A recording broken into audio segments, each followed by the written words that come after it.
श्रीमद् भगवद्गीता महात्म्य ओम क्लीं वंदे दयानिधि श्री चरणारविंदम। हे मोर आदरणीय सज्जन बृंद, आज मु श्रीमद् भगवद्गीतार महात्म्य एवं गीतार समुदाय विषय उपर निर्भर करुवा मानव शरीर आध्यात्मिक तत्व विषय एक रहस्यमय विषय उपर आलोचना करी। बर्तमान मु श्रीमद् भगवद्गीता माध्यम आम शरीर आध्यात्मिक तत्व विषय बुझाइबाकू जाऊँगी, जहाँ संपूर्ण स्वाधीन एवं मोर निज अनुभूति द्वारा लिखित। आस दुई जनक मध्य यही विषयटी को आलोचना करिबा। जड़े होउचंती जोगमाता एवं अन्य जनक होउछि जड़े जिज्ञासु भक्त। जोगमाता होउचंती श्रीमद् भगवद्गीता एवं जिज्ञासु भक्त आमे माने समस्ते। तेणु जड़े भक्त की चिंता करी गीता को की प्रश्न पचारुछि ताहा आमे एठारे आलोचना करिबा। गीता महात्म्य। गीता आध्यात्मिक ज्ञान रे परिपूर्ण, जहाँ आमर दैनंदिन जीवन रे उपयोगी। भगवान श्रीकृष्ण तांको प्रिय सखा अर्जुन को धर्मभूमि कुरुक्षेत्र रे युद्ध रे नियुक्त करिबा एवं अधर्म विनाश करी शांति स्थापना करिबा निमित्त केतेक पवित्र उपदेश देइथिले। एही उपदेश केवल अर्जुन नुहे बरं आम समस्त लगी ताहा पवित्र उपदेश अटे। यही उपदेश मान समाज रे बसवास करुथिबा समस्त मानव जाति पाई सहायक होइथा। गीता मुक्ति मार्ग परिष्कार करे। जदि जड़े भक्त गीतार उपदेश को संपूर्ण भावे पालन करी आध्यात्मिक कार्य करे, तेबे से संसार बंधन मुक्ति लाभ करी नारायणिक वैकुंठ धाम को जाई शांति लाभ करे। गीता हेउची भगवान श्रीकृष्ण मुख निसृत वाणी, जहाँ स्वयं भगवती अटंती। तांको नाम जोगमाता रखा जाइछि, कारण गीतारे जोगर मौलिक तत्व रही। ସେହି तत्व जानिबा पाई भक्त विनम्रतार सहित तांको प्रार्थना करुछि। भक्त उवाच, हे महिमामयी भगवती, तो पाद तले मोर कोटि कोटि प्रणाम। तू दिने धर्मभूमि कुरुक्षेत्र रे बिंदु ब्रह्म श्रीकृष्ण मुखर झरी धरणी प्रभावित होइथिलु एवं प्राणिक हृद मंदिर रे जोगमाता नाम रे खेलिथिलु।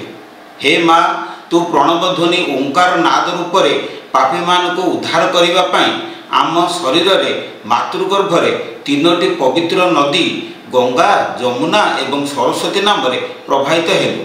सेही समय रे सरस्वती नदी रे 6 गोटी कमल बा पद्म फूल प्रस्फुटित हैला एवं दुई भूलता मध्य केन्द्र रे 2टी हंस पक्षी आसी खेलिले। तू तांको साहाय्य रे श्वासक्रिया रे प्रणव ध्वनि रूप रे प्रभावित हेलु एवं अमृत प्रेम ढाली प्राणी को पवित्र कलु। जो भक्त सर्वदा तो ध्यान करे से निश्चिंत भाव रे परमानंद पाए। तोते विश्वास करुथिबा भक्त तोर आशीर्वाद द्वारा ज्ञान, भक्ति, प्रेम एवं समस्त शास्त्र रहस्य ज्ञात हुए। ता हृदय ज्ञानर कलिका फुटी उठे एवं धीरे धीरे पाखुड़ा विस्तार करे। मृत्यु समय तोते भावी भावी विष्णु को बासस्थली वैकुंठ धाम को चली जाए। हे माँ, तोर महिमा धरणी रे सज्जन माने जहाँ वर्णना करिसेंती मु कौन कहिबी। तो महिमार अंत नाही। जी सबुबेले तो पद्यावली पाठ करे देवकी नंदन ता उपरे संतुष्ट हुअन्ति। जदि केही तोर नाम मने रखे तेबे ता मस्तक रे आशीर्वादर अमृत जल वर्षण हुए।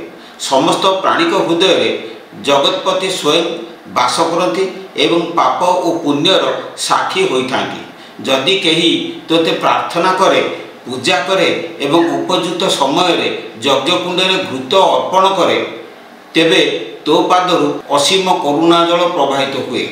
समाजर कल्याण पाई प्रत्येक श्लोक को उच्चारण करी यज्ञ कुंड रे उपयुक्त विधान रे घृत आहुति देले तोते परम शांति मिले। कामना और कर्मफल त्याग करी यथा समय दान करी, ध्यान करी एवं यज्ञ रे पूजा करी भाव भक्ति रे मजी रहिले भक्त ब्रह्म मार्ग रे गति करी ब्रह्मपद लाभ करे। मुनि माने जो पद इच्छा करती सेही पद से पाए। सेही पुण्य बल रे से मोर संसार रे पूज्य हुए। हे माँ, तोर महिमा असीम, मु कौन वर्णना करी। तोर तत्वज्ञान टिके मते बताई दियो। श्री श्री जोगमाता उवाच, जोगमाता कहिले, हे पुओ मोर ज्ञान आलोक पाई जेपरि मुक्ति हेबु ताहार उपाय शुण। मोर 18 गोटी अध्याय जोगर 18 गोटी पागछ अटे। ताहाकु अतिक्रम कले वैकुंठ धाम परिष्कार भाव में देखा सद्गुरु उपदेश द्वारा तो देहरे तू रथी हो पारे भगवान दयानिधि दयाकरी से रथरे सारथी हेबे। कृष्ण और अर्जुन जहाँ को कहुए से ही दुई जन यथाक्रमे गुरु और शिष्य अटंती।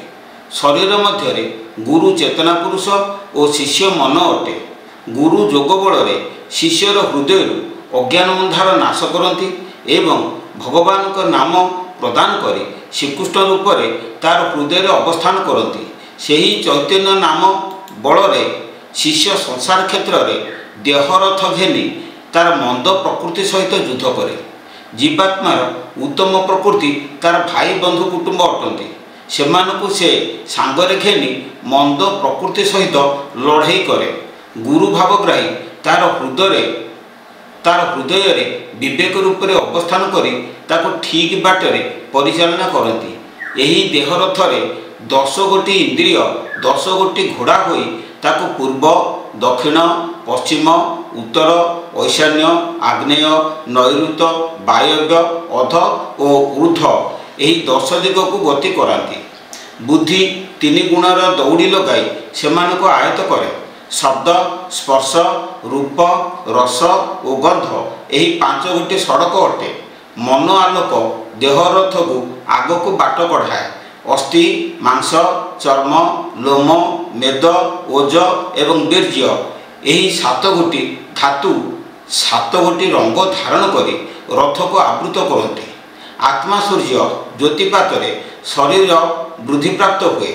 मनुष्यर कपाल धर्म और अधर्म चक 2 अहरह गुरु थाए।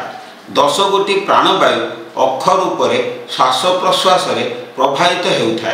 साधक प्रणव रूप गांडीव धनु धारण करी और ताहा सहित प्राण तीर को संयुक्त करी इंद्रिय वृत्ति छेदन करने को जोगरे बसी रहे। से विपक्ष प्रकृति विनाश करी भवसागर मुक्ति हेब और परमात्मा का शरीर को भेद करिब। यह तार अंतिम लक्ष्य। प्रथमे इंद्रिय वर्ग को सम्मुख में देखी तार मोह उत्पन्न हुए। युद्ध करने को इच्छा प्रकाश करे ना। विवेकर निर्देश मानि चले ना। इंद्रिय लालसा त्याग करने को अत्यंत कठिन मन करे।